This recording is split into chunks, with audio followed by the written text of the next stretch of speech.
Octubre de 1962. El momento de John F. Kennedy para entrar en la historia había llegado, y él lo sabía. Fotografías tomadas por los servicios de espionaje mostraban emplazamientos de misiles en la Cuba comunista. El presidente sopesó las distintas opciones, que eran pocas, y sintió el peso de una gran responsabilidad. Con unas proposiciones inconcebibles sobre la mesa, y un Khrushchev tan impredecible, ¿qué haría? En ese inquietante momento, con el fantasma de la guerra atómica flotando sobre la sala de reunión, el presidente de Estados Unidos se giró hacia sus lugartenientes y les dijo con esa mirada burlona tan típica de los Kennedy: espero que os hayáis dado cuenta de que no hay suficiente espacio para todos en el refugio atómico de la Casa Blanca. Era Kennedy en su mejor faceta el que recurría al humor en los momentos más trágicos. JFK. Una historia personal. No es que fuera una persona divertida, era serio, pero con un sentido del humor muy particular. Iba directamente al núcleo del asunto, directamente al centro. En 1944, tras una operación quirúrgica, le dijo a un amigo: el médico debería haber leído algún libro más antes de coger la sierra. Antes de su campaña electoral de 1960, le preguntaron si tenía algún candidato favorito. Así es, contestó, pero hasta que él no tenga el valor para declararse como candidato, no voy a hacer público mi apoyo a su persona. Después de un discurso en Wisconsin, un chico le preguntó cómo se había convertido en héroe de guerra. Fue fácil, dijo: hundieron mi barco. Antes de que hiciera una broma, se podía ver en sus ojos lo que bullía en su mente. Hacía una pausa, le parpadeaban los ojos y luego la soltaba. A mí me parecía muy divertido, me hizo reír mucho. El sentido del humor de John F. Kennedy no era un pasatiempo, era un recurso de supervivencia, un arma escondida. Su padre le llamaba Johnny, pero sus amigos le llamaban Jack. Nació con una pierna más larga que la otra, lo que provocaba un andar muy característico. Nunca fue propenso a los catarros, pero su sistema inmunológico era deficiente y se pasó la mitad de su vida enfermo en la cama. Podía leer 1200 palabras por minuto, pero deletreaba mal, dominaba un amplio vocabulario, pero su caligrafía era pésima. La mayoría de sus cartas las escribía a máquina. Le gustaban los filetes, el guiso de pescado, el helado y la leche fría. En cuanto a prejuicios, simplemente no los tenía. Estaba a favor de la pena capital, no estaba en contra del aborto y era católico practicante, aunque no devoto. Se sentía cómodo entre secretos y mentiras, aunque su vida era un libro abierto. Tenía defectos, todos los conocemos, le gustaban las mujeres. Presumía de su pelo y se preocupaba por estar bronceado. Le gustaba el mar, la vela y las regatas, y anhelaba la acción en cualquier empresa.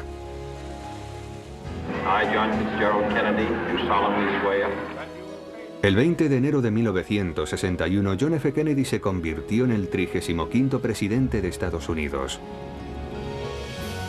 Llegó con grandes promesas y una enorme ambición.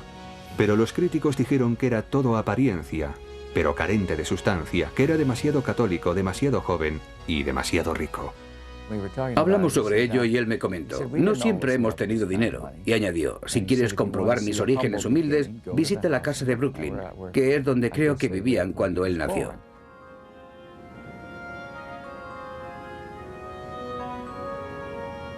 Nació aquí en el número 83 de Beale Street, en Brooklyn, Massachusetts, el martes 29 de mayo de 1917. Su padre era Joseph Patrick Kennedy, hijo de un irlandés, habitante de Boston y encargado de un bar. Su madre era Rose Elizabeth Fitzgerald, hija de John Honey Fitzgerald, alcalde de Boston. John Fitzgerald Kennedy era el segundo de los 9 hijos que tuvieron Joe y Rose. El mayor era Joseph Patrick Jr., al que le pusieron el nombre de su padre. Cuando Joe nació, su abuelo, Honey Fitz, declaró que llegaría presidente de Estados Unidos y de ahí surgió el mote de Joe, el futuro presidente. Cuando Rose dio a luz a su segundo hijo, no hubo ningún tipo de predicción. Lo único que hizo todo el mundo fue rezar por el niño al que se le puso el nombre del abuelo. Rezaban para que siguiera con vida. John F. Kennedy nació con los ojos azules, una maravillosa sonrisa y una disfunción de las glándulas suprarrenales llamada enfermedad de Addison. Cuando nació, en su iglesia le dieron la extrema unción, la primera de las 5 que le dieron a lo largo de su vida. Pero ese niño tenía algo más que deseos de vivir, tenía ansias de grandeza. Let the word go forth from this time and place to friend and foe alike, that the torch has been passed to a new generation of Americans born in this century, tempered by war, disciplined by a hard and bitter peace, proud of our ancient heritage, and unwilling to witness or permit the slow undoing of those human rights to which this nation has always been committed and to which we are committed today at home and around the world.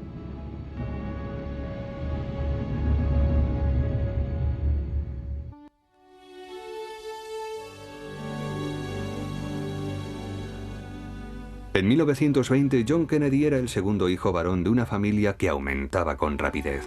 Exigía la atención de sus padres. Era el ídolo de su hermana Rosemary y el contrapunto perfecto de su hermano mayor, Joe. Rose vestía a sus hijos de la misma manera, lo cual les hacía competir por su identidad. Como una madre moderna, Rose seguía la evolución de sus hijos a través de unas tarjetas. Anotaba información relevante con calculada periodicidad, fechas de nacimiento, altura y peso, fecha de confirmación y enfermedades, ya que estaba continuamente enfermo. En el invierno de ese mismo año, 1920, justo después del nacimiento del cuarto Kennedy, una niña llamada Kathleen, Jack cogió la escarlatina. Fue puesto en cuarentena, alejado de su hermana recién nacida, y estuvo a punto de morir. De nuevo le dieron la extrema unción y de nuevo sobrevivió.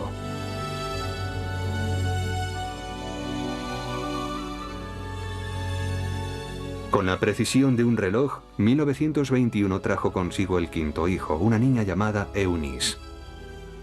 Rose llevaba a sus hijos regularmente a la iglesia de St. Aidan, en Brooklyn. Allí Jack recibió el bautismo y la confirmación. Rose también llevó a sus hijos a ver el lugar donde nacieron, en la zona norte de Boston, así como la iglesia donde fueron bautizados.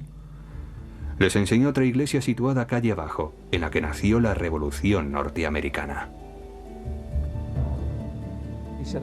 En una ocasión me comentó, mi interés por la historia me lo inculcó mi madre. Ella era la que estaba con nosotros cuando éramos pequeños, la que nos enseñaba. Papá no estaba y ella nos leía cosas, nos ayudaba, y fue ella la que me llevó a Plymouth Rock, a la antigua iglesia del norte, y me enseñó cosas sobre Boston. Recordaba todo eso muy intensamente. Jack comenzó a leer a edad muy temprana. Rose y yo lo descubrieron cuando quiso saber cosas sobre las Islas Canarias, un lugar que aparecía en su libro Billy Whiskers. Otro de sus libros favoritos era El Rey Arturo y los Caballeros, a través del cual, según recuerda Rose, tuvo su primera impresión sobre Camelot. Joe y Rose Kennedy aspiraban a algo distinto. Lo único que querían era el respeto social de Boston, pero los aristócratas de la vieja Nueva Inglaterra, los Cabot y los Lodge, no les abrían las puertas. En un principio, tras su llegada a Boston, lo tuvieron muy difícil, porque en esa ciudad las divisiones estaban muy definidas. Había un gran sector irlandés de gente maravillosa, pero también estaban los intransigentes que no se mezclaban con el resto. Nunca lo hacían. Para Joe era algo exasperante, y le servía de acicate para ganar más dinero. Con frecuencia estaba fuera de la ciudad por temas de trabajo, especulando en el mercado de valores de Nueva York. Para Rose era decepcionante. A pesar de que la riqueza de la familia se incrementaba, se sentía abandonada en Brooklyn. Así que se iba de vacaciones encontrando consuelo al margen de la devoción en países extranjeros. A los 5 años, Jack era un niño de inteligencia precoz. Era muy consciente de las ausencias de su madre. En una ocasión, antes de un viaje, le dijo: Eres una gran madre, marchándote y dejando solos a tus hijos. Rose seguía recordando esas punzantes palabras medio siglo después. Jack y su hermano mayor asistían a la escuela pública Edward Devotion en Brooklyn. Allí los niños protestantes les llamaban mestizos y se entablaban peleas. Era el peso de ser irlandés y católico. En octubre de 1924, Rose sacó a sus hijos del Edward Devotion y los matriculó en Dexter, un colegio privado. Todas las profesoras eran mujeres, casi todas solteras, y unas profesoras maravillosas. Eran muy buenas profesoras, muy estrictas, sacaban mucho provecho de los alumnos. En Dexter, Joe y Jack encontraron aceptación tanto en la clase como en el patio de juegos. En 1927 había ya 7 niños Kennedy y el 8º estaba en camino. Ese mismo año, Joe Kennedy trasladó a su familia a Nueva York. Quería estar cerca de Wall Street para sacar provecho de los enormes vacíos de la legislación mercantil respecto a la bolsa de valores. Y lo consiguió. Entre sus muchas adquisiciones, Joe Kennedy compró un estudio de cine en Hollywood. Durante un tiempo disfrutó marchándose al oeste, siendo un magnate y coqueteando con el cine. También disfrutó de las atenciones de cierta estrella de cine. Demostrando poca discreción, Joe Kennedy tuvo un romance con la actriz Gloria Swanson. Rose se enteró, por supuesto, pero prefirió callar. Jack, que tenía 11 años, comenzó a sentirse fascinado con la compañía de las estrellas del celuloide. Entre 1927 y 1929, Joe Kennedy aumentó su fortuna y la familia aumentó sus miembros. Entonces el mercado de valores se vino abajo, pero astutamente, Joe había vendido muchas de sus acciones antes del crack. Él me comentó una vez, como sabes, en aquella época disponíamos de una enorme fortuna y mi padre la protegió. No perdió con el crack del 29 y además dijo, viajamos más, teníamos casas más grandes y más gente de servicio que nunca. Vivíamos mejor que nunca. Durante la depresión, Joe Kennedy compró una casa de verano en Hyannisport, Cape Cod, y una casa de invierno en Palm Beach, Florida. Ambas se convirtieron en los lugares preferidos de Jack. A la edad de 14 años, Jack era un buen estudiante, aunque algo alocado, de modo que sus padres le enviaron a la escuela Choate en Wallingford, Connecticut, para que siguiera los pasos de su hermano Joe, de 16 años. Joe era el miembro destacado de la familia, el hijo número 1. Era un gran jugador de fútbol americano, era muy popular, muy conocido y gozaba de buena salud. Así que los dos hermanos eran muy competitivos, como todos los demás, tremendamente competitivos. Jack practicaba los mismos deportes y hacía las mismas cosas que Joe, pero no con el mismo éxito. En parte debido a que enfermaba con frecuencia y se quedaba recluido en la enfermería de Choate. Allí desarrolló otras habilidades. Creo que su personalidad, que evidentemente era muy fuerte, muy especial, se desarrolló en gran parte debido al hecho de tener que pasar tanto tiempo en cama. Tenía que atraer a la gente incluso cuando era pequeño y despertar su interés para que se quedaran con él cuando no podía moverse del cuarto en el que estaba convaleciente. Esto lo lograba con suma facilidad. La gente se sentía encantada de pasar un rato con él. Hablaba de todo el tiempo que había pasado en el hospital y de los días que pasó con Lynn Billing. Creo que ambos pasaron mucho tiempo en salas de hospital cuando eran adolescentes. Fue allí donde desarrolló su habilidad para la lectura y su amor por la historia. Lemoyne Billings y Jack Kennedy se hicieron rápidamente amigos en Choate. Encajaban a la perfección. Lynn, el hombre desgarbado y honesto, y Jack, el cómico ingenioso. Su amistad duró toda la vida. Al contrario que Lynn o su hermano Joe, Jack no era un modelo en Choate. Iba aprobando los cursos, pero con frecuencia estaba demasiado enfermo para asistir a las clases. Aún así encontraba fuerzas suficientes para hacer payasadas en las horas libres. Sorprendentemente, Jack tenía terror a la asignatura de historia, clase que impartía J.J. Marr, un profesor al que detestaba. Marr también era el entrenador de fútbol americano y era muy severo. A pesar de sus intentos, Jack no podía escapar de Marr, quien criticaba su despreocupada forma de vida. Para esquivar la disciplina, Jack ideaba astutas formas de burlar la autoridad escolar. En su último año creó un club extraoficial, el Macker Club, o Club de los Canallas, que estaba vagamente inspirado en el tipo de literatura que Jack admiraba.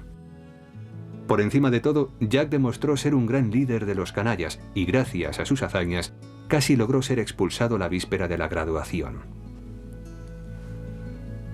En febrero de 1935 el director le llamó al orden y clausuró el Club de los Canallas, pero Jack no se rindió. En su primera y pueril campaña política convenció a sus leales compañeros de clase para que le votaran como delegado, prometiendo el éxito para todos. Luego se graduó con toda su clase, una especie de prometedor comienzo.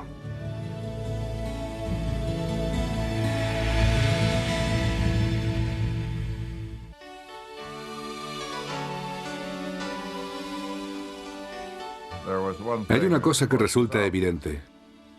El servicio más alto al que la gente puede aspirar es el gobierno. No alcanzas la cima de la actividad humana en el mundo de los negocios, ni en el de las artes, ni en el de la escritura,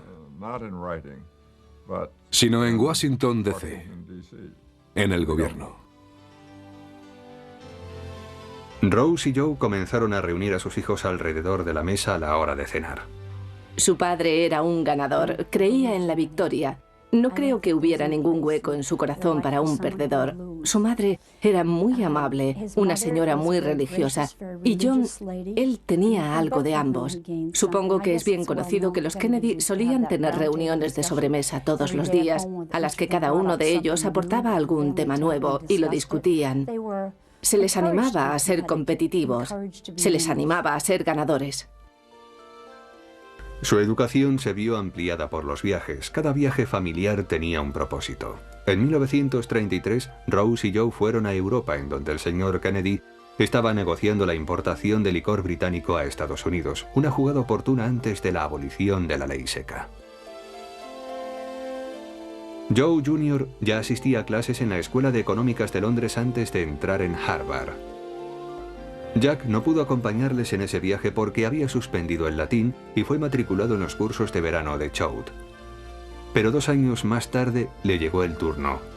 Al igual que Joe, se matriculó en la Escuela de Económicas de Londres, pero solo permaneció unas semanas. En octubre de 1935, la misteriosa enfermedad que aquejaba a Jack le obligó a ingresar en un hospital de Londres. Los médicos británicos dijeron que era un caso inaudito. A la edad de 18 años medía 1,83 de altura, pesaba 61 kilos y seguía perdiendo peso. Así que su padre lo llevó de vuelta a casa. Jack se sintió feliz. Quería ir a la facultad con sus compañeros de Choate y se matriculó en Princeton. Aunque había sido aceptado en Harvard y se esperaba que asistiera, Jack cambió de opción con el consentimiento de su padre. De hecho, fue en Princeton durante mi último año cuando Jack me hizo una breve visita. Parecía una persona alegre y agradable. Era tranquilo, absolutamente tranquilo, como lo fue durante casi toda su vida. Ese mismo otoño en Princeton, Jack cayó gravemente enfermo y se vio obligado a abandonar los estudios. Tras una interminable e intensa serie de pruebas médicas, se llegó al diagnóstico de que padecía leucemia. Jack le escribió a Lynn: «Ayer le eché un vistazo a mi informe y por lo que pude ver, parece que me están tomando medidas para mi ataúd. Mañana o la próxima semana iremos a mi funeral». El joven Jack Kennedy parecía tener asumidas sus limitaciones en la vida y había desarrollado un particular humor negro.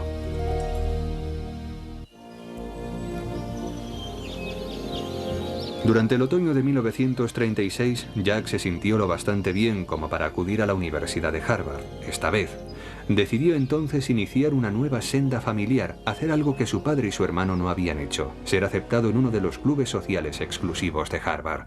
Pero se encontró con una serie de impedimentos. Nadie quería aceptar a Jack Kennedy. No tenían nada contra él. El problema era su padre, su abuelo, irlandeses de Boston. Y ese era el motivo de los prejuicios contra los Kennedy.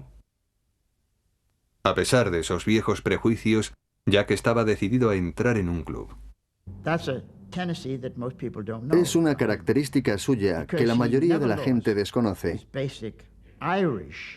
Porque aunque él nunca perdió su perspectiva realista, típicamente irlandesa, aspiraba a un estatus social que al resto de la familia le había sido complicado alcanzar. Jack trazó una estrategia. Reunió a todos sus compañeros de clase de Harvard para entrar en grupo en varios clubes. Todos para uno y uno para todos, pero todos los clubes lo rechazaron, excepto uno. La dirección del club SPE, de orientación neoyorquina, vino y nos dijo: nos gustaría tener a Jack Kennedy, y fue así como conseguimos entrar. Jack hacía todas sus comidas en el club SPE, donde también estudiaba. Pero sobre todo le gustaba el club porque se practicaban deportes. Aunque estaba muy delgado, jugaba al fútbol americano, donde consiguió destacar. También formó parte del equipo de natación compitiendo en la modalidad de espalda.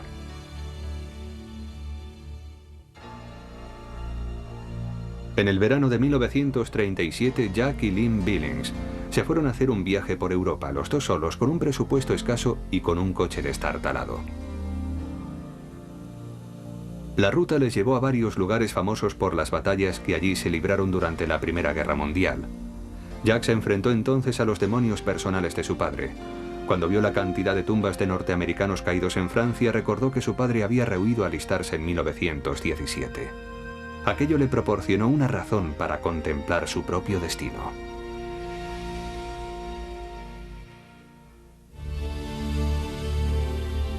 Fueran donde fueran, Lynn y Jack veían fotos de Mussolini y de Hitler. En Austria y Alemania conocieron a jóvenes soldados a quienes Jack preguntaba sobre sus ideas políticas. Percibió con claridad una tormenta inminente. En todas partes, la gente se estaba preparando para la guerra. En todas partes, excepto en Inglaterra. Cuando en otoño volvió a Harvard, interrogó a los miembros del club SPE.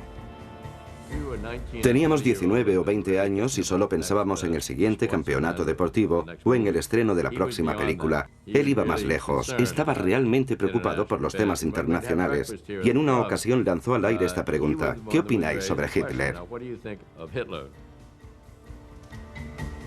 En otoño de 1937, en Jack Kennedy se despertó un gran interés por el mundo en que habitaba.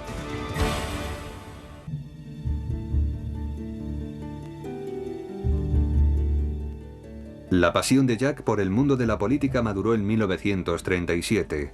Tras su viaje estival por Europa, volvió a Harvard lleno de curiosidad intelectual. Pero ese mismo otoño, jugando al fútbol americano, sufrió una inesperada lesión producida irónicamente por el chofer de la familia. El chofer se puso a correr a lo largo del campo. Nadie le vio y le lanzó a Jack un pase inesperado y le tumbó del golpe.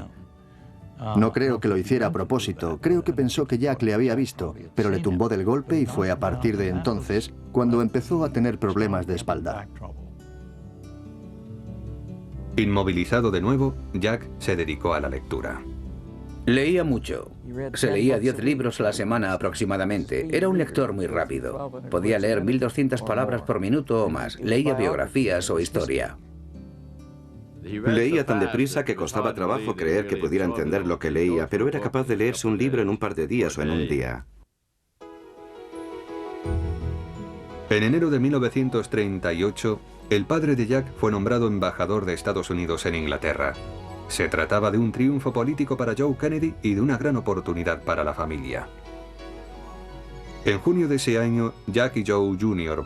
patronearon un barco de Harvard en la regata a vela entre universidades y la ganaron. Luego pusieron rumbo a Inglaterra, donde les esperaban los suyos, mientras las cámaras de los noticiarios no dejaban de grabar.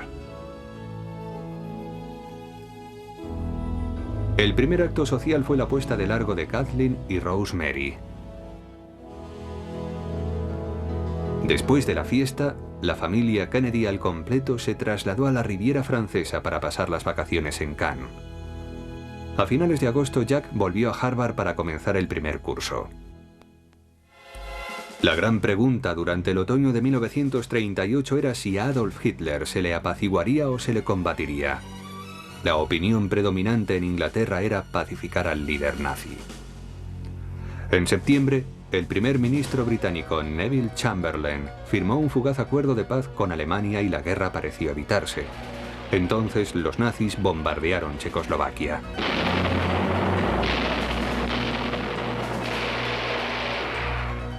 Joe Kennedy seguía estando a favor de apaciguar a los alemanes. Decía, las democracias y las dictaduras tienen que convivir juntas en el mismo mundo, tanto si nos gusta como si no. Se trataba de un respaldo pasivo a Hitler y la incitación a un acalorado debate. En Harvard, Jack estudiaba la situación sondeando las opiniones de compañeros y profesores. En este caso tenía un problema con su padre porque su padre no era capaz de decidir cómo actuar con Alemania. No sé si tuvieron un enfrentamiento cara a cara, pero cuando estábamos desayunando Jack comentó, creo que mi padre está equivocado respecto a este tema. Se trataba de un gran cambio porque suponía despegarse de su padre, enfrentarse a él y decirle, oye, creo que estás totalmente equivocado. El tema se convirtió en un rompecabezas intelectual para Jack y en un tormento para su padre. Había que capitular o luchar. Decir, bueno, yo no quiero que mi hijo vaya a la guerra es un sentimiento natural. Pero por otro lado también te dices, tenemos que hacer algo con esos bastardos. El sentir del país era hacer algo con Hitler. Así que las opiniones vertidas por Joe Kennedy le colocaron en una delicada situación política, algo que a Jack no le pasó inadvertido. Cuando hablaba de su padre, le cambiaba la expresión por la actitud que aquel mostraba en tales momentos. Por otro lado, recuerdo que una noche me dijo, bueno, él tiene derecho a pensar lo que quiera. En febrero de 1939, Jack se saltó el trimestre de primavera en Harvard y volvió a Europa porque quería ser testigo del desarrollo de los acontecimientos. Vio augurios de guerra por todas partes. En una carta su padre escribió, al pueblo alemán se le está incitando a un odio feroz contra los británicos, pero Inglaterra seguía sin prepararse. ¿Por qué? El 20 de agosto, Jack estaba en Berlín y se vio con el embajador de Estados Unidos en Alemania, quien le dio un mensaje secreto para que se lo entregara en mano a su padre, que estaba en Londres. Constaba de 4 palabras: guerra en una semana. 10 días después, Alemania invadió Polonia.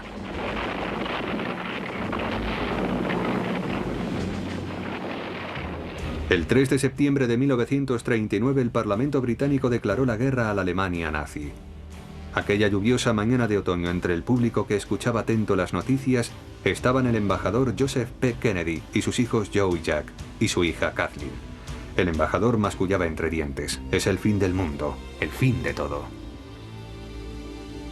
Para los jóvenes Kennedy era el comienzo. Jack en particular estaba fascinado por ese gran momento de la historia en plena efervescencia.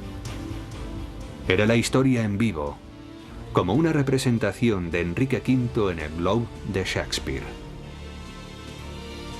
Irá asociado nuestro recuerdo, el de nuestro pequeño ejército, el de nuestro alegre y pequeño ejército, el de nuestro escuadrón de hermanos. En ocasiones Kennedy captaba las cosas más comunes y las relacionaba con la literatura. Absorbía cada tema y cada momento, y de algún modo lo introducía en un contexto más amplio. Estaba allí en escena con Churchill, de Gaulle y Roosevelt, y disfrutaba de la compañía.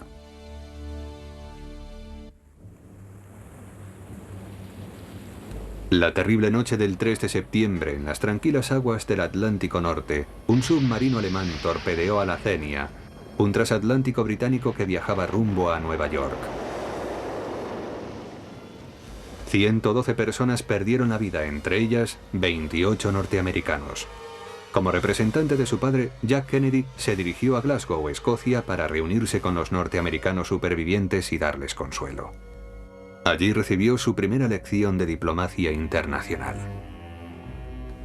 Los cansados, irritados y asustados norteamericanos recibieron al hijo del embajador con una demanda. Querían que un convoy de la Armada les escoltara hasta Nueva York. Jack les aseguró que estarían a salvo a bordo de un barco de pasajeros en el que ondeaba la bandera neutral de Estados Unidos, pero los supervivientes no estaban convencidos. En los periódicos de Londres, Jack recibió varias críticas. En un artículo se le calificaba de diplomático de colegio, pero el noticiario de la noche publicó que había demostrado una inteligencia y una simpatía propias de un hombre maduro. 2 semanas más tarde, Jack regresó a Harvard para cursar su último año, teniendo bien encaminada su formación política.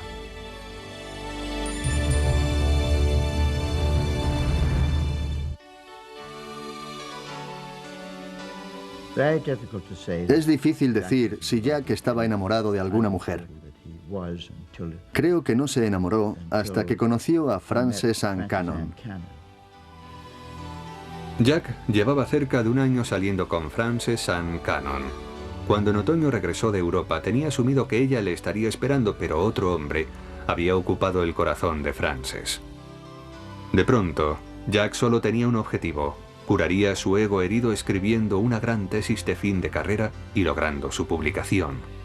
Con una energía sin límites, Jack concentró todos sus esfuerzos en un complicado tema: ¿por qué Inglaterra había fracasado en su preparación para la guerra?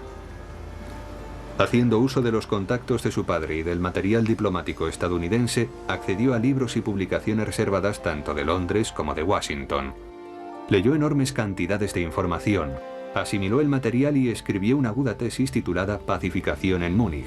En ella, Jack llegó a una conclusión categórica: si has decidido que la democracia es lo mejor, prepárate para hacer grandes sacrificios.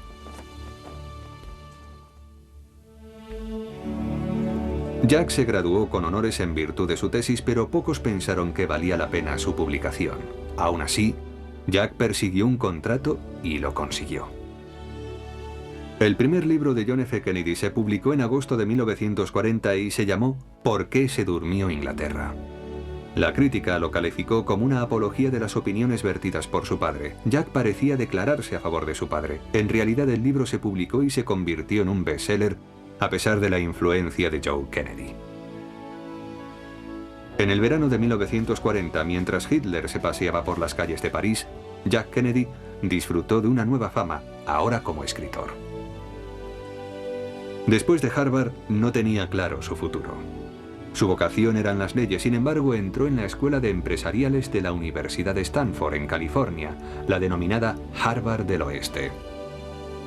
Allí buscó evadirse de sus preocupaciones. Jack se centró más en las diversiones sociales que en las académicas. Una alumna en concreto atrajo su atención. Se llamaba Harriet Price, pero sus amigos la llamaban Flip. Jack me pidió salir, y ese fue el comienzo de un breve romance. Yo le veía como un hombre muy atractivo, guapo y encantador. Cuando lo conocí, descubrí cómo era en realidad. Creo que su auténtico interés era la política.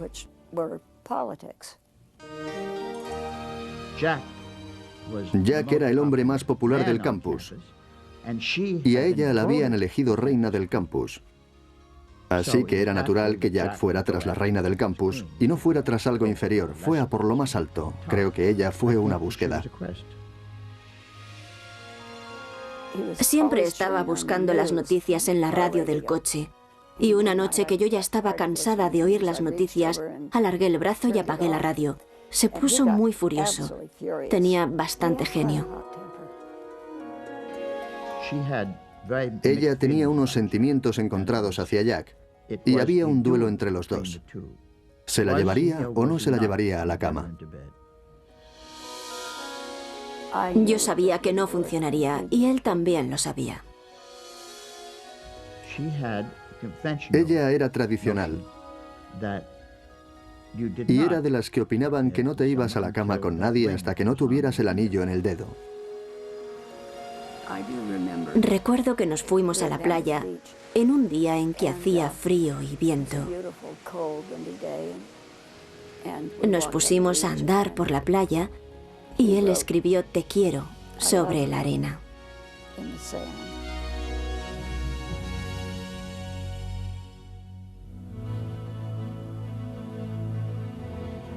En todo lo relacionado con las pasiones, Jack anteponía el cerebro al corazón y tomó la resolución de mantenerse con la mente ocupada en el feroz debate político de 1940. ¿Debe Estados Unidos entrar en la guerra? A todo el que quisiera oírle, Jack le decía, hay una guerra, y nosotros vamos a entrar en ella.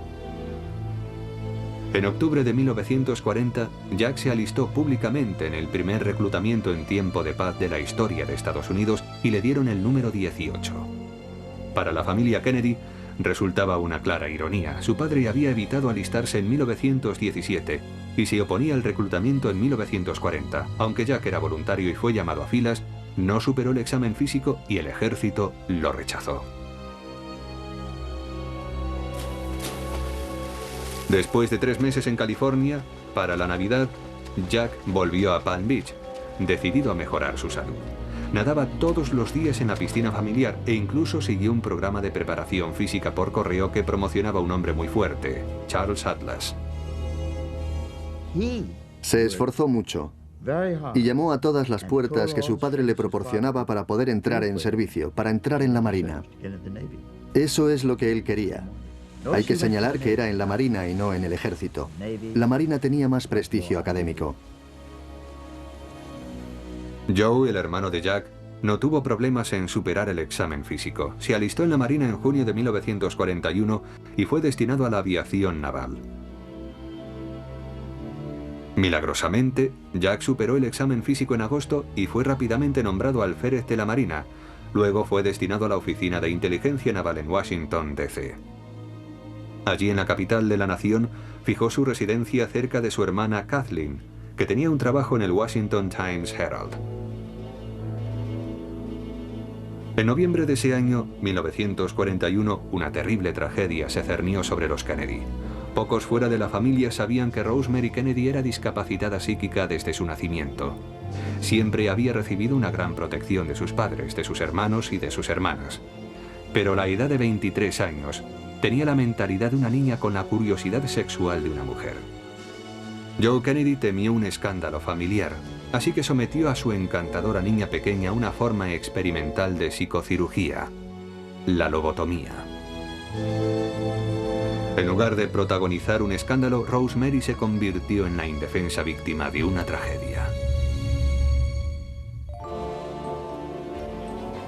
Jack respondió a la decisión de su padre desafiándole abiertamente. Cuando Estados Unidos entraba en la Segunda Guerra Mundial tras el bombardeo de Pearl Harbor, comenzó a salir con una colega de Kathleen en contra de los deseos de su padre. Inga Arvad era una bella danesa de 28 años y estaba casada. Pero lo peor era que se sospechaba que pudiera ser una espía nazi, porque en una ocasión se había entrevistado con Adolf Hitler. En enero de 1942, Inga se convirtió en el blanco de la vigilancia del FBI. Su teléfono y su dormitorio fueron intervenidos, su intimidad violada. La agencia detallaba en los informes todos sus contactos, incluido un alférez conocido únicamente como Jack. El provocativo romance con Inga no era ningún secreto, pero se hizo público cuando Walter Winchell lo descubrió. En su columna de Sociedad de Tirada Nacional escribió: "Un buen partido, el hijo del ex embajador Kennedy, es el objetivo de una joven muy querida por los columnistas de Washington. A papá Kennedy no le gusta". No le gustaba ni a papá Kennedy ni a la Marina de Estados Unidos. Jack trabajaba en la inteligencia naval. ¿Era el hijo del embajador un riesgo para la seguridad? Inmediatamente el gobierno retiró de los periódicos el artículo de Winchell y al día siguiente el alférez conocido como Jack fue enviado a Carolina del Sur. A un amigo le comentó enojado: "Me han enviado a Carolina del Sur porque estaba saliendo con una rubia escandinava que creían que era una espía". Inga Arvad no era espía y el romance entre ellos era más fuerte que la presión de la sociedad, del FBI y del gran Joe Kennedy. Jack e Inga expusieron descaradamente su pasión a los micrófonos de Hoover, pero el romance no pudo soportar la crudeza de la guerra. En marzo de 1942, cuando Jack se preparaba para unirse a la lucha, Inga encontró la llave de su corazón y en una reveladora carta le desafiaba a abrirlo. Quizá tu error más grave, cariño, es que admiras más el cerebro que el corazón. Si encuentras algo bonito en la vida, y no me estoy refiriendo a mí, no dudes en decirlo. En un futuro no lejano, la vida va a ser dura. Y el doble de dura para la gente que tiene ideales, que tiene esperanzas, que tiene a alguien a quien quiere de verdad.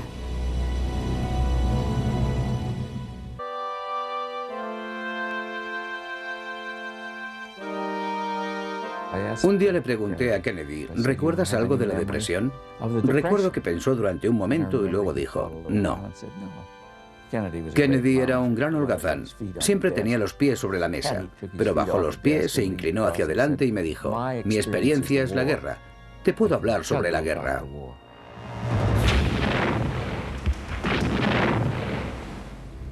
Cuando John Kennedy se alistó en la Marina en 1941, no quería consumirse en una base en un lugar apartado de Estados Unidos. Quería estar en el frente. Después de la osada evasión de los filipinos a bordo de una lancha torpedera en el frente del Pacífico, la Marina abrió una escuela en Melville, Rhode Island, para adiestrar a oficiales de lanchas torpederas. Jack presentó una solicitud y fue aceptado en el programa de élite. Era un tipo de nave relativamente nuevo en los astilleros navales y se había ganado la fama de el caza del mar. En realidad, eran unos endebles cascos de madera con enormes motores y armamento ligero.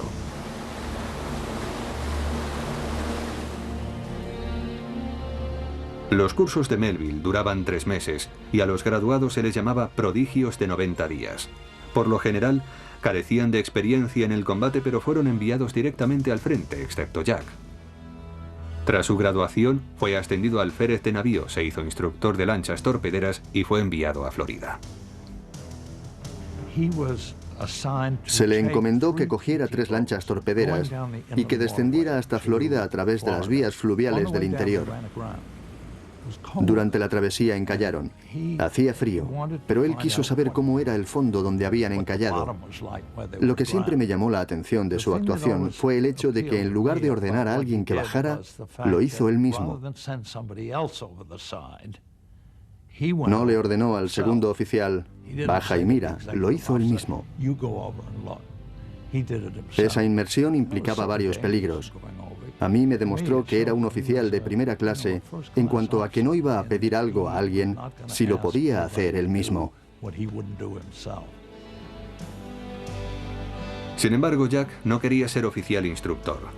Continuamente presentaba solicitudes para entrar en combate, aunque siempre le eran denegadas. Muy pronto sus amigos le llamaron arponero porque seguía lanzando el arpón. Pero Jack insistía utilizando la influencia familiar. Quería entrar en una zona de guerra donde se estaba produciendo un auténtico combate, que era en las Islas Salomón. No sé cómo lo hizo, pero creo que entró en el departamento de Marina y les convenció para que le nombraran oficial de reemplazo.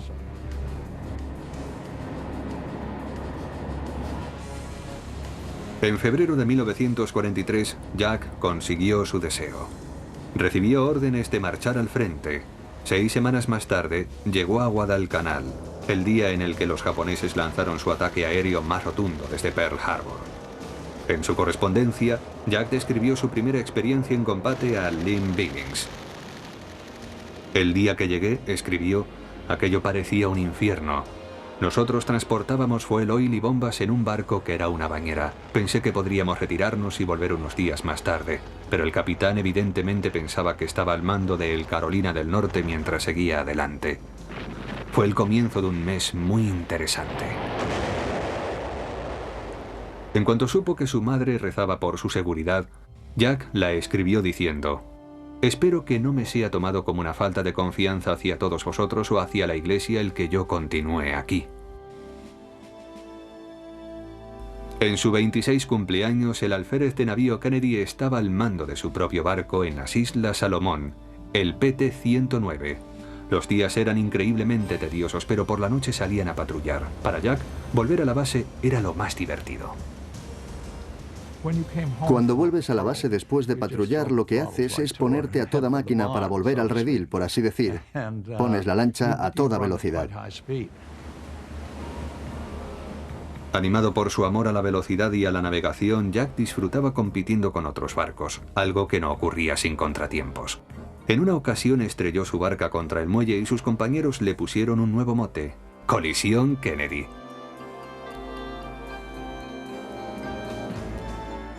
Los días felices de Jack como capitán de una lancha torpedera llegaron a un abrupto final el lunes 2 de agosto. Por la mañana temprano estaba patrullando en unas aguas repletas de japoneses. Era una patrulla tremendamente peligrosa. Su comandante era un hombre muy extraño. Solo hay que señalar que no dejó que los barcos se comunicaran entre ellos. Tenían terminantemente prohibido cualquier tipo de comunicación cuando conectaban con la estación de radio. Resultaba increíble en el lugar donde estábamos. En la terrible confusión de la batalla, el PT-109 fue atacado por un destructor japonés y partido en dos. Cuando sucedió esto, lo que hizo Jack fue para mí algo digno de destacar. Considero que fue un acto, mejor dicho, varios actos de un gran heroísmo. Mantuvo unida a la tripulación y la llevó finalmente hasta una isla. Realizó un trabajo increíble manteniendo unida a la tripulación. De los 13 hombres que iban a bordo del barco en llamas y medio hundido, solo murieron 2. Un tributo a la pericia en la navegación de Jack. Los llevó a nado hasta una isla que se hallaba tras las líneas enemigas, transportando personalmente a un hombre herido a lo largo de kilómetros. Durante 7 días sobrevivieron a base de cocos verdes, insectos y la poca agua potable que podían encontrar. Cada noche, Jack nadaba por el canal esperando avistar una patrulla. Finalmente, fueron rescatados gracias a que Jack contó con la ayuda de unos nativos y envió un mensaje de socorro grabado en la cáscara de un gran coco. Un guardia costero australiano encontró el coco y avisó a los británicos, que telegrafiaron a la Marina estadounidense avisándoles de que 11 hombres del PT-109 estaban vivos. Jack recuperó el coco y lo guardó durante el resto de su vida. Lo tenía en una urna de plástico sobre la mesa de su despacho para verlo todos los días. Supongo que pensaba, no importa lo mal que vayan las cosas en un momento determinado, miro ese coco y recuerdo cuando estábamos en una situación extrema sin saber si íbamos a seguir viviendo. El valor personal de Jack no podía dejar de ser reconocido incluso por Hollywood 20 años más tarde. Pidió 3 cosas para la película. La primera, que fuera rigurosa desde el punto de vista histórico, porque en ocasiones Hollywood evidentemente se inclina a exagerar las hazañas heroicas. No quería que se exagerara sobre todo aquello de la valentía. Creo que era algo que le provocaba cierto pudor. Lo segundo fue que el dinero que le ofrecían, ya que era parte de la historia de su vida, lo repartieran entre la tripulación del PT-109. Y la tercera, que se le permitiera elegir al actor que interpretaría el papel principal. Y me eligió a mí. Probablemente una de las peores decisiones que tomó en los 1000 días de mandato.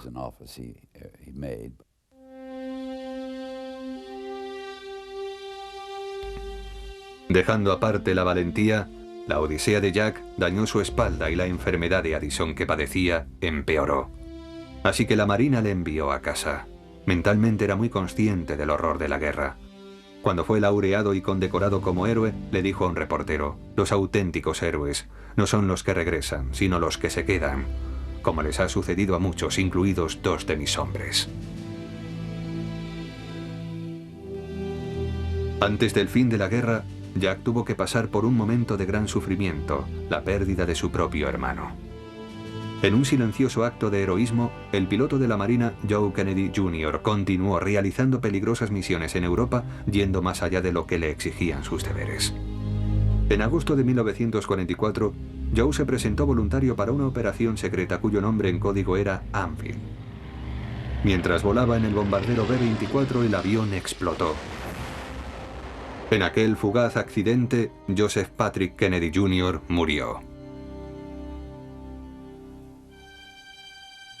El mes siguiente, el cuñado de Jack, Billy Cavendish, también murió, en Francia.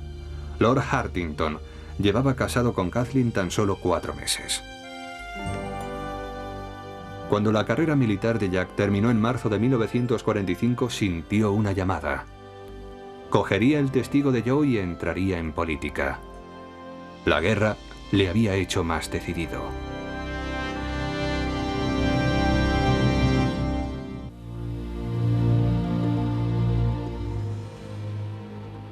Jack no había estado en Europa desde 1939. Cuando llegó, se sintió impactado por la ruina y la desolación.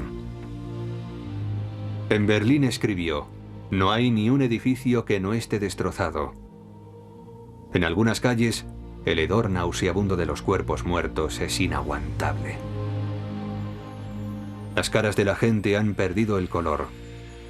Tan solo tienen un tono amarillento y unos labios pálidos. Todos llevan fardos. ¿A dónde van? ¿Quién sabe?". Ese diario augura la llegada de la Guerra Fría. No la menciona, por supuesto, pero habla sobre las dificultades que van surgiendo con la Unión Soviética. Luego apunta una extraña corriente de simpatía hacia Hitler, o al menos le atribuye la cualidad de ser un personaje significativo de la historia. Yo creo que era el eco de Joseph Kennedy. Hitler, escribió Jack, ha quedado envuelto en un halo de misterio por su forma de vivir y su forma de morir, que serán recordadas y crecerán después de él.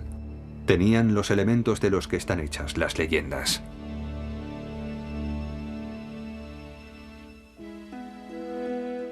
Aunque a Jack le gustaba el periodismo, era solo un preludio hacia el liderazgo. Pensaba en el periodismo como una carrera, y le gustaba. Pero entonces creo que se dio cuenta de que era un hombre más serio de lo que pensaban muchos de sus amigos. Ni los periodistas ni los propietarios de periódicos hacían que ocurrieran las cosas, pero los políticos sí hacen que ocurran las cosas. En 1946, Jack se presentó a candidato en el 11º distrito del Congreso representando a Boston. La carrera se convirtió en un asunto familiar, con su abuelo de 83 años haciendo campaña como si él mismo fuera el candidato. Después de todo, era un asiento que Honey Fitch había ocupado en una ocasión. La madre, los hermanos y las hermanas de Jack también colaboraron. Pero fue Joe Kennedy padre quien, entre bastidores, planeó la estrategia.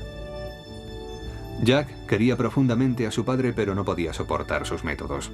Contra el consejo de su padre, Jack rehusó utilizar la pérdida de una lancha torpedera y una dolencia de espalda como una ventaja política. Se apoyaba en hechos: fuerza contra el comunismo, control en los gastos del gobierno, y en lugar de explotar su expediente bélico, prefirió elevar a los auténticos héroes. En Charleston, Massachusetts, Jack conoció a un grupo de madres de la Estrella Dorada, mujeres que habían perdido a sus hijos en la guerra. Aunque se sentía incómodo en el estrado, Jack ganó muchos votos cuando les dijo a aquellas mujeres: "Creo que sé lo que sentís como madres, porque mi madre también es una madre estrella de oro". Jack obtuvo una victoria aplastante, pero su primer periodo en el Congreso fue poco afortunado. Cuando llegó al Congreso por primera vez en 1946, estábamos preocupados porque no le habíamos visto desde hacía año y medio. Pasaba la mayor parte del tiempo en Florida porque estaba enfermo. Su primer periodo fue un desastre. Jack cayó gravemente enfermo en septiembre de 1947.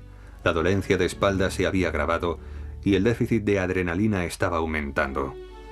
Los médicos dijeron que no viviría otro año, pero existía un rayo de esperanza, una hormona esteroide llamada cortisona. Ese mismo otoño comenzó un tratamiento y durante el resto de su vida su padre almacenó cortisona en cajas de seguridad en varios bancos del planeta.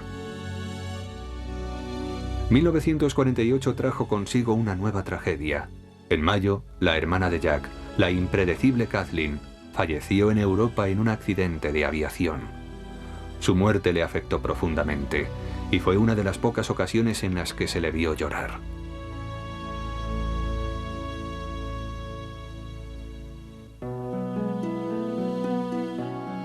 En otoño de 1948, Jack fue reelegido para el Congreso, pero lo que él deseaba realmente era el asiento del Senado que había ocupado Henry Cabot Lodge Jr.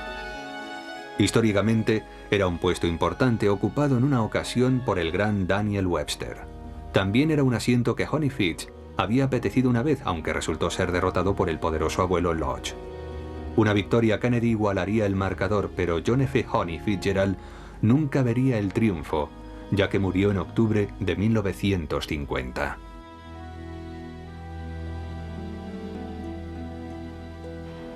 Concentrándose en el futuro, Jack y su equipo de consejeros políticos, la mafia irlandesa, como los llamaban, trazaron un plan de 4 años para derrotar a Lodge.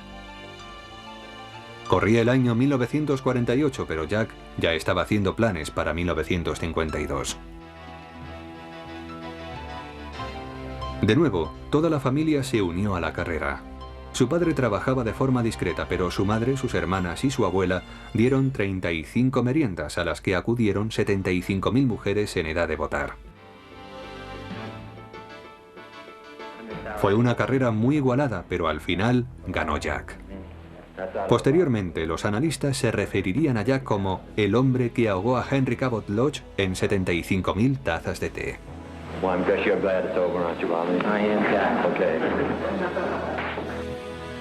A la edad de 35 años, el senador Jack Kennedy llegó a la mayoría de edad política. Era el líder de una nueva generación.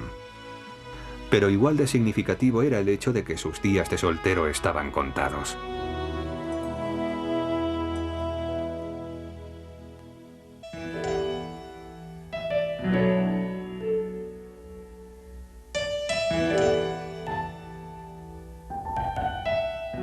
Era atractiva, encantadora, culta, cosmopolita, católica, conocedora de las lenguas romance, estudiosa de las artes, con interés por la historia y deseosa de tener hijos.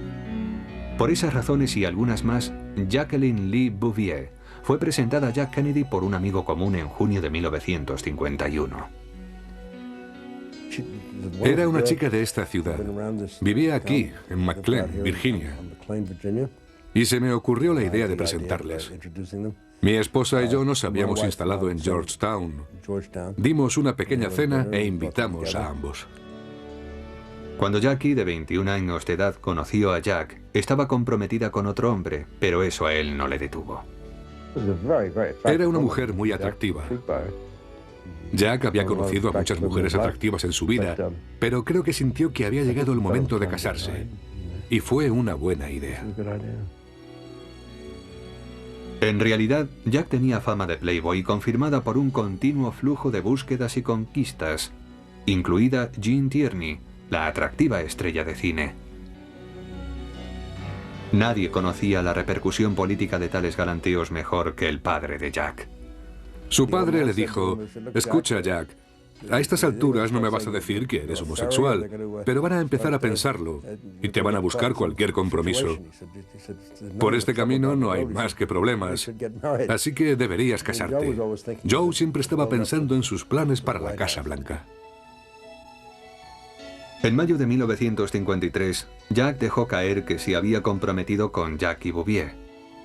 4 meses después, llegaron las fotos de la boda.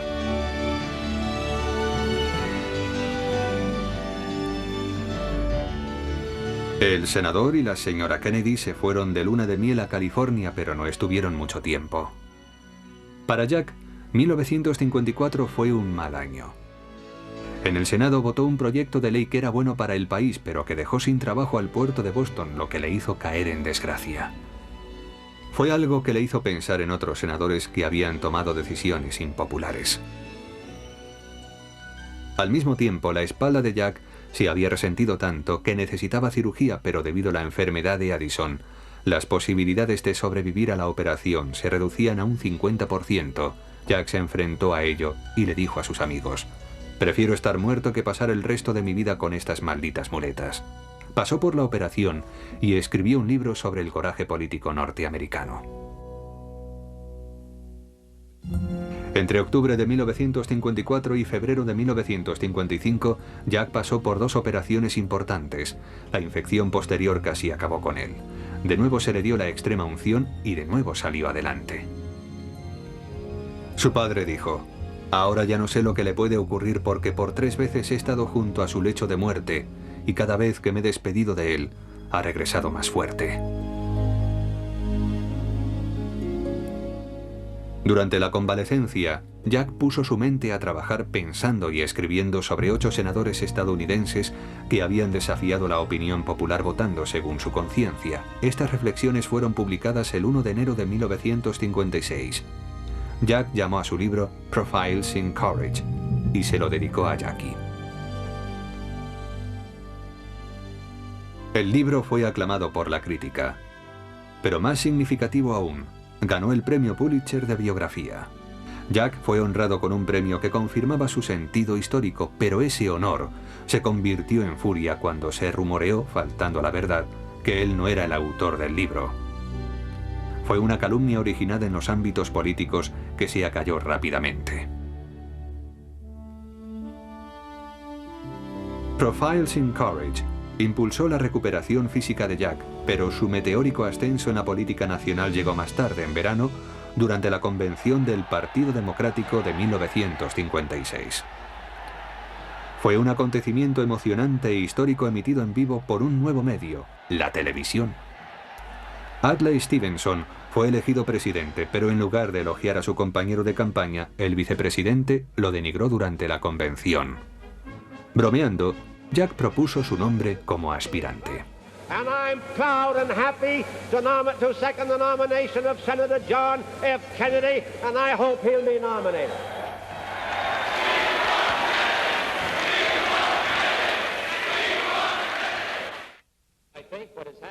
En televisión, Jack daba una imagen segura, confiada y digna, y le faltó poco para ser nominado. Aunque quedó el segundo tras este Kefauver de Tennessee, Jack era el centro de atención. Fue entonces cuando se decidió a aspirar a la Casa Blanca, pensando ya en 1960. Jack me dijo, me voy a presentar para presidente en 1960. Yo estaba furioso y le dije, Jack, eres demasiado joven, has vivido retirado en Palm Beach, en Aynesport y en Boston. No sabes nada sobre este país. Harías una locura si te presentaras ahora para presidente. Deja pasar 8 años y luego ya veremos lo que ocurre. Y él me contestó, en este tema vas donde te lleva el corazón. Jack se había pasado toda su vida imaginándose en un lugar importante de la historia. Ahora, gracias a un destino rocambolesco, se le ofrecía el papel que había deseado, así que actuó.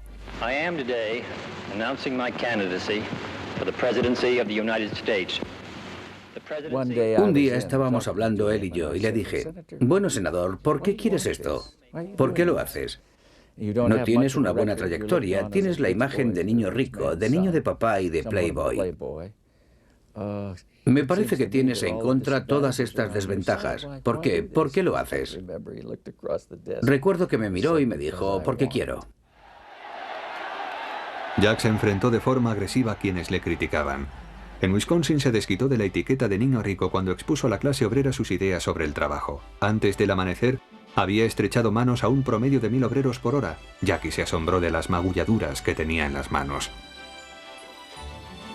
A continuación le tocaba el turno a Virginia Oeste. Allí se enfrentó con la facción católica. Joe padre le aconsejó que no se presentara a las primarias diciéndole que perdería. Jack contestó dirigiéndose a su equipo. Bien, ya hemos oído al embajador, pero vamos a ir a Virginia Oeste y vamos a ganar. Y así sucedió, y por un aplastante margen.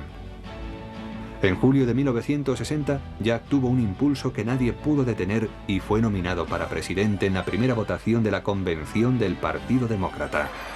Mr. Chairman, Wyoming's vote will make the majority for Senator Kennedy.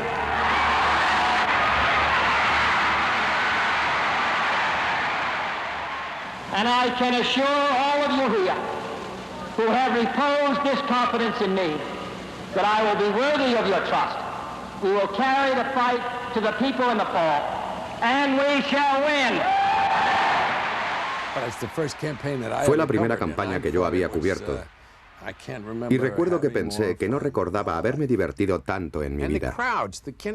La gente, los seguidores de Kennedy, eran algo especial. Demostraban tal ánimo y excitación que realmente te sentías cautivado. La familia Kennedy al completo se sumó a la carrera. Jackie y su hija Caroline, de 2 años, estaban al frente con Jack proyectando juventud, belleza y los perfectos valores familiares. Rose y las hermanas de Jack siempre estaban a su lado y en la oscuridad Bobby dirigía la campaña. Ted, hermano de Jack, tenía la tarea imposible de mantener vigilado a su padre y nadie trabajó más que Joe Kennedy padre.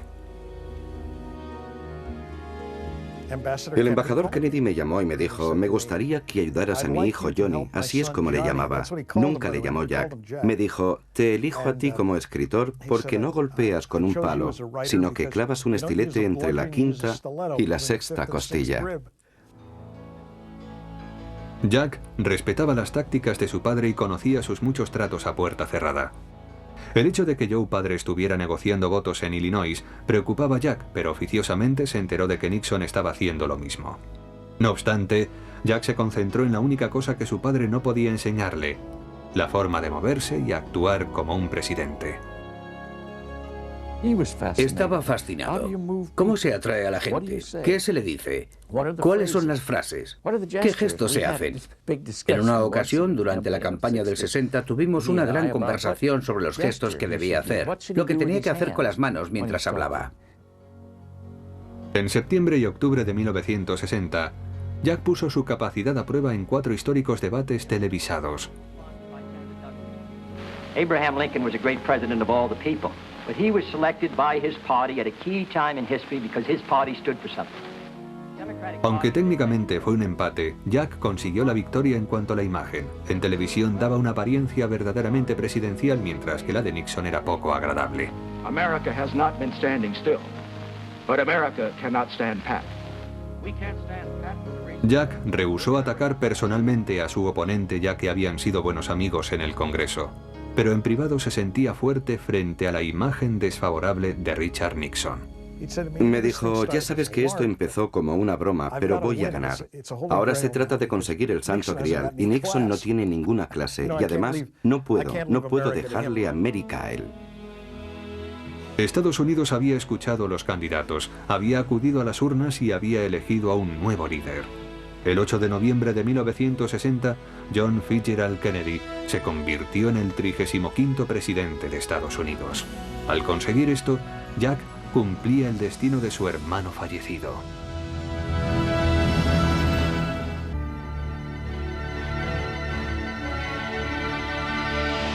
Los días precedentes a la investidura fueron emocionantes. La promesa de que la juventud entraba en la Casa Blanca fascinaba a la gente. En el exterior de la residencia de Jack, en Georgetown, los periodistas revoloteaban como palomas en torno a las migajas que les daba Kennedy. Fue como un carnaval. No sabíamos lo que iba a ocurrir a continuación, pero cada vez que se abría la puerta, pensábamos que se iba a dar el nombre de otro miembro del gabinete, porque muchos de ellos fueron anunciados justo en esa puerta. Desde la época de Abraham Lincoln, no había existido un gabinete tan variado, tan intelectual, tan comprometido. También era polémico. El padre de Jack quería que su séptimo hijo, Robert Francis Kennedy, fuera el fiscal general de Estados Unidos. Bobby era duro con el crimen y más duro aún con el escándalo. Mantendría limpia la administración. «Quiero a Bobby en ese puesto», le dijo el embajador a Jack. «Es lo único que pido y lo que quiero». Dijo que cuando anunciara a su hermano Bobby como fiscal general, lo haría a las 2 de la mañana, asomando la cabeza por la puerta y diciendo, «Es Bobby», para cerrar inmediatamente después. No creo que lo hiciera. Además de los nombres de los nuevos miembros del gobierno, la prensa esperaba otras noticias. La señora Kennedy estaba en avanzado estado de gestación, pero no sabíamos cuándo iba a nacer el niño. John Fitzgerald Kennedy Jr. nació el 25 de noviembre de 1960 y la familia le llamó John. Cuando le preguntaron a Jack si quería que su hijo fuera educado para presidente, contestó, «Solo deseo que tenga salud». I, John Fitzgerald Kennedy, do solemnly swear that you will faithfully execute the office of President of the United States. That I will faithfully execute the office of President of the United States. Fue el día más frío de la historia del planeta. Nevaba abundantemente y la temperatura estaba varios grados bajo cero. Amenazaba con ser un completo desastre debido a la tormenta de nieve, pero luego resultó algo maravilloso. Y después llegó el fantástico discurso. The energy, the faith, the devotion which we bring to this endeavor will light our country and all who serve it. And the glow from that fire can truly light the world. And so, my fellow Americans, ask not what your country can do for you, ask what you can do for your country.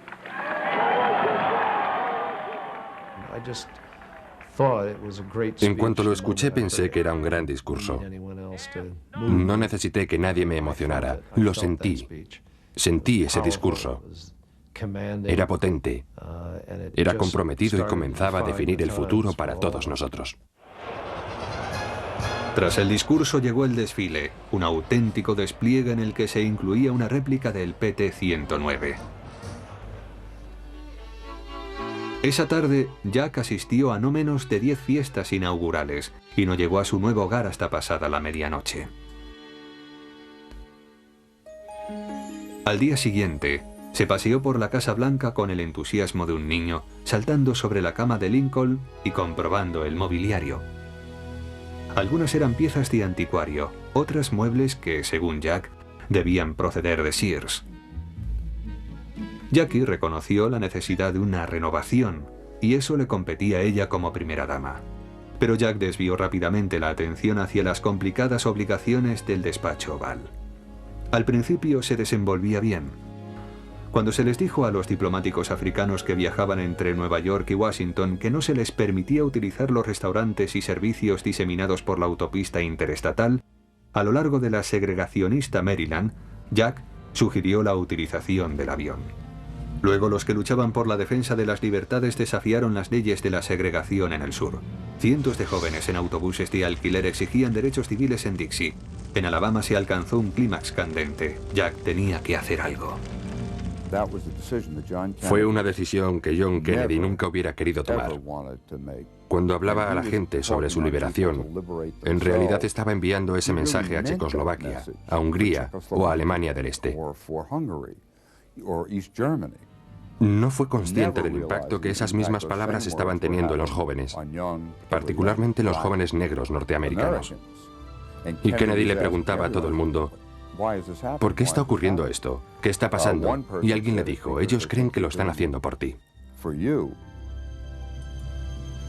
El tema de los derechos civiles le abrió los ojos. Finalmente, utilizaría la fuerza del gobierno para suprimir la intolerancia. Pero la primera decisión que quería tomar era la relativa al cuerpo de paz. El 1 de marzo de 1961, Jack dio su primera orden ejecutiva creando en tiempo de paz un ejército de jóvenes y entusiastas voluntarios para extender la libertad hasta los rincones más pobres del planeta. Creo que la frase clave fue, no os preguntéis lo que vuestro país puede hacer por vosotros, sino lo que vosotros podéis hacer por vuestro país. Me refiero a que casi se convirtió en una traducción literal para el cuerpo de paz. En el día de su creación, Jack recibió en Washington al primer ministro de la India, Nehru. Orgullosamente le preguntó al gran líder qué opinaba sobre el cuerpo de paz. Nehru le contestó que los privilegiados jóvenes norteamericanos aprenderían mucho de los pobres aldeanos indios. Fue una apreciación dolorosa pero honesta que iluminó las primeras lecciones de Jack como presidente. En 1961 experimentó una serie de crisis que muchos no recuerdan. Joe Kennedy dijo que era afortunado porque había recibido todas las lecciones en un año. La primera lección de Jack se la dio la Bahía de Cochinos y un legado heredado de la administración Eisenhower. Menospreciando una mejor opinión, Jack aprobó que la CIA respaldara la invasión de Cuba y fracasó estrepitosamente, sintiéndose traicionado por aquellos en los que nunca debió confiar, y decidido a recuperar la presidencia, Jack hizo lo que tenía que hacer. Retrospectivamente, creo que dio la vuelta a la tortilla, admitiendo que estaba equivocado. Asumiendo la culpa, su popularidad subió hasta el 80%. Debo decir que es algo muy inusual en esta ciudad. No se ve a menudo. Después, Jack se reía. Dios mío, dijo, es lo mismo que con Ike. Cuanto peor lo haces, más te quieren. A continuación de la bahía de Cochinos, Jack sintió el impulso de hacer algo grande, algo que marcara su lugar en la historia. I believe that this nation should commit itself to achieving the goal before this decade is out of landing a man on the moon and returning him safely to the earth. Personalmente creo que la mayor parte de los astronautas de aquella época pensaban que era un proyecto muy ambicioso. Tendríamos mucha suerte si lo conseguíamos en ese periodo de tiempo, pero estábamos deseando involucrarnos. Fue muy emocionante. Cuando llegaron los astronautas, el presidente se sentía como un niño porque le emocionaba conocerlos, lo mismo que nos pasaba a los demás. Cuando los astronautas fueron a la Casa Blanca, fueron unos días maravillosos. Le interesaba todo lo que íbamos a hacer, no solo que íbamos a salir al espacio a dar vueltas por ahí arriba. Le interesaban mucho más los auténticos detalles de lo que íbamos a hacer y cómo lo íbamos a hacer, el equipo que llevábamos a bordo. Y no se trataba de un interés pasajero para ser amable, porque yo estuve allí muy poco tiempo. Tenía gran interés por los detalles. En febrero de 1962, después de que John Glenn entrara en órbita con la Tierra en el Friendship 7, Jack fue a Florida para recibir al astronauta y llevarlo de vuelta a Washington para que hablara en el Congreso. This morning, coming up from Florida on the plane with President Kennedy, we had the opportunity to meet Mrs. Kennedy and Caroline before we took off. I think Caroline really cut us down to size and put us back in our proper position, though. When after being introduced, she looked up and said, "Where's the monkey?" Era una operación de 10 años y ese era el problema fundamental. Preguntó, ¿me estás diciendo que tengo que gastarme 40 billones de dólares, pensar en un periodo de 10 años y que aún así no me puedes garantizar que llegaremos a la Luna antes que los rusos? Nadie podía. Pensaban que sí, que lo podían hacer, pero era un gran riesgo. Creo que oigo la voz de Kennedy diciendo, va a ser un hecho en la historia, es fascinante, me gusta la idea, vamos a por ella.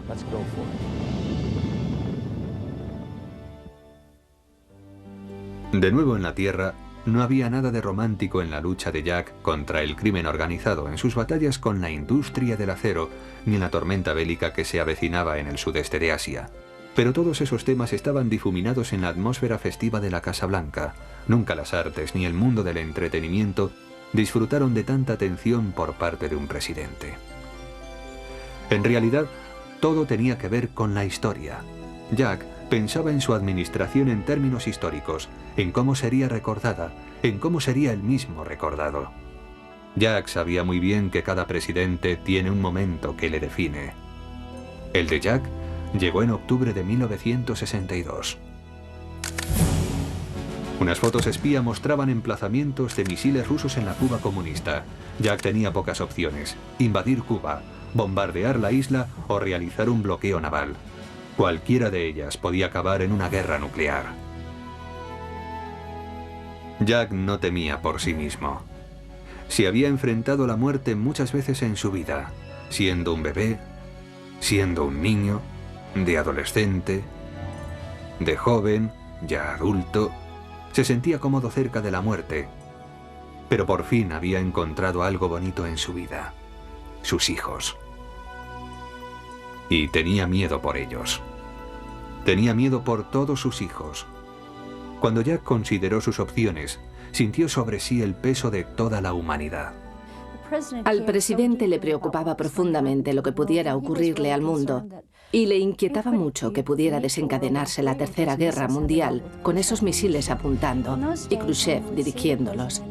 En aquellos días, cuando se veía al presidente en su despacho o paseando por el jardín, parecía muy cansado, como si hubiera menguado, y se le veía muy preocupado sobre lo que podría pasar y sobre si tendría el valor de tomar la decisión que haría girar esos misiles. Me pasé 8 o 9 días sentado a la puerta donde estaba reunido el Consejo de Ministros, esperando una oportunidad para hacer una colección histórica de fotografías sobre ese suceso que era muy importante. En un momento determinado se me permitió entrar, y fue en el momento en el que habían acabado las conversaciones y se estaban preparando para comunicar la noticia a la prensa. Estas son las únicas fotografías que hicimos sobre aquel acontecimiento, sobre el éxito del presidente en su confrontación cara a cara. Cuando la crisis terminó, Jack pudo bromear sobre ello. Había tenido éxito y se había ganado la confianza del pueblo norteamericano. Así que Jack empezó a pensar en el futuro, en los grandes esfuerzos para su segunda legislatura.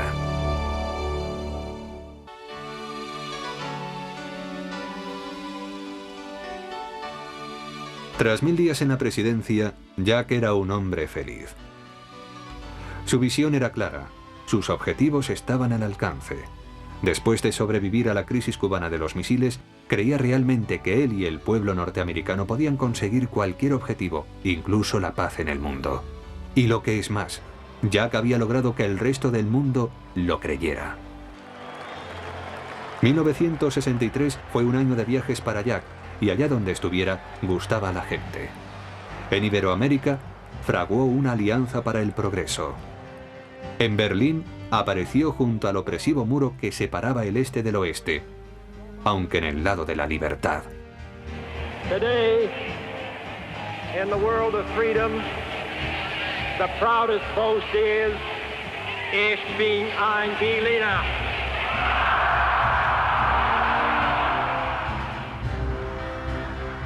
También visitó Irlanda y recibió la bienvenida de sus consanguíneos. There is an impression in Washington that there are no Kennedys left in Ireland, that they're all in Washington. And so I wonder if there are any Kennedys in this audience. Could you hold up your hand and so I can see? Well, I'm glad to see a few cousins who didn't catch the boat. We're glad to... Yo estuve en la etapa irlandesa del viaje y es algo que recordaré todos los días de mi vida. A cualquier sitio al que iba se reunía una multitud esperando para darle la bienvenida. Luego, cuando se marchaba para coger el avión, dijo, volveré en primavera. Por supuesto, nunca volvió en primavera. El Día del Trabajador, Jack visitó a su madre y a su padre en Cape Cod. Joe Kennedy padre, de 75 años, inválido debido a un ataque de apoplejía en 1961, disfrutó sentado en el porche viendo aterrizar en el jardín delantero el helicóptero de su hijo. El fin de semana comenzaría con la llegada en helicóptero la tarde del viernes. Aterrizó justo a las puertas de la casa del embajador, literalmente a 15 metros de distancia, y luego el lunes por la mañana de vuelta al trabajo. En el momento de marcharse, se acercó a su padre y le besó cariñosamente en la cabeza.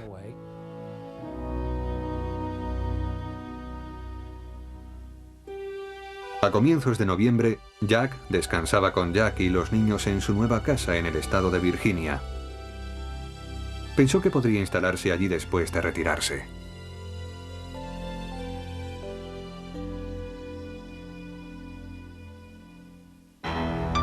Antes del Día de Acción de Gracias, Jack viajó a Texas para apaciguar un feudo del Partido Demócrata antes de que comenzara la campaña de su reelección.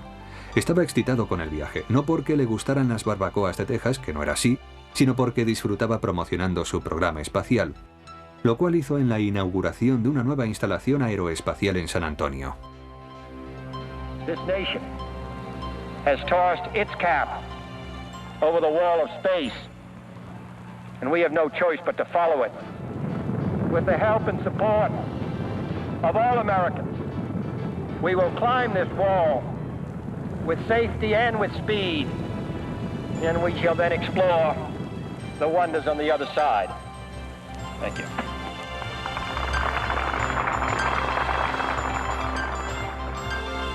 Jack tenía otro discurso en el bolsillo, aún mejor, y lo pronunciaría el día siguiente en Dallas.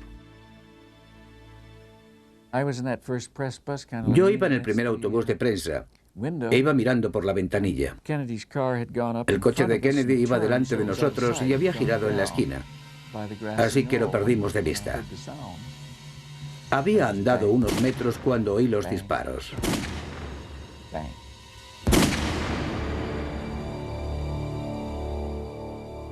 Lo primero que Bobby Kennedy preguntó era lo último que quería oír.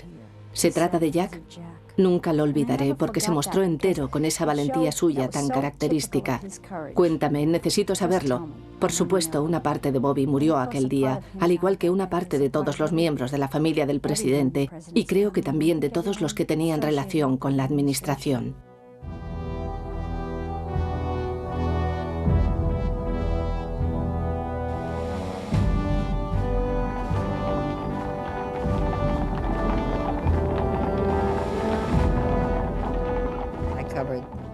Yo cubrí los 4 días del interminable funeral. Todos los cubrimos con lágrimas en los ojos, intentando hacer nuestro trabajo. Creo que todos sintieron una gran tristeza. El mundo parecía haberse parado.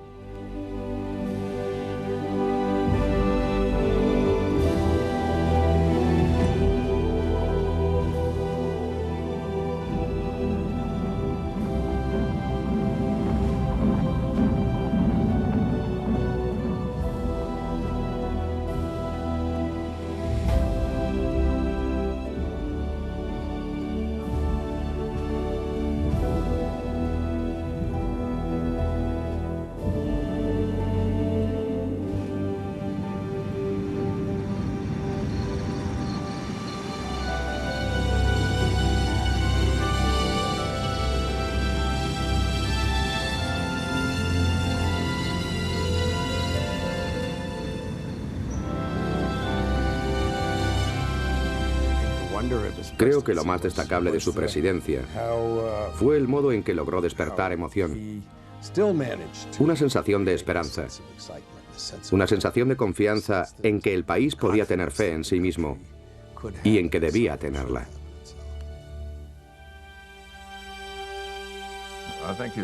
Creo que su mayor logro, el mayor logro de un Kennedy, fue crear una sensación positiva en cuanto a la actuación del gobierno. La sensación de que el gobierno tenía una oportunidad para dirigir, inventar, guiar y hacer un país mejor. Antes de lo ocurrido habíamos estado hablando sobre si me interesaría dirigir un departamento público. Yo había decidido que no lo iba a hacer.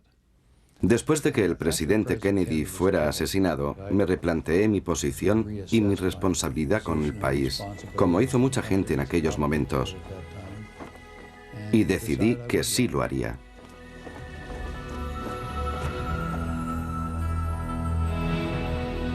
En Dallas, en el 6º piso del antiguo edificio de la biblioteca escolar, la gente acude a visitar un museo dedicado al último día de la vida de Jack. En un libro recordatorio, escriben notas dirigidas a él. Cuando vuelvo atrás a tus últimos momentos en esta tierra, un nudo en la garganta y lágrimas en los ojos son mi única despedida. Ahora me siento un poco más completa, como si quizás por fin te hubiera conocido tras todos estos años de legado y hubiera tenido la oportunidad de una despedida. Si Jack hubiera vivido un día más, habría pronunciado un discurso en el Trade Mart de Dallas. Era el programa previsto para aquella fatídica tarde de otoño. Jack siempre tenía un discurso en el bolsillo. Tanto si se trataba únicamente de una ocurrencia surgida en un determinado momento, como si se trataba de un momento perfecto para hacer un llamamiento. Este era uno de los discursos que había guardado. Nosotros en este país, en esta generación, somos como consecuencia del destino más que una elección. Somos los guardianes de la libertad del mundo. Pedimos, por tanto, que seamos dignos de nuestro poder y responsabilidad, que podamos ejercer nuestra labor con sabiduría y moderación, y que podamos lograr en nuestra época y para siempre el viejo sueño de paz en la tierra y buena voluntad entre los hombres.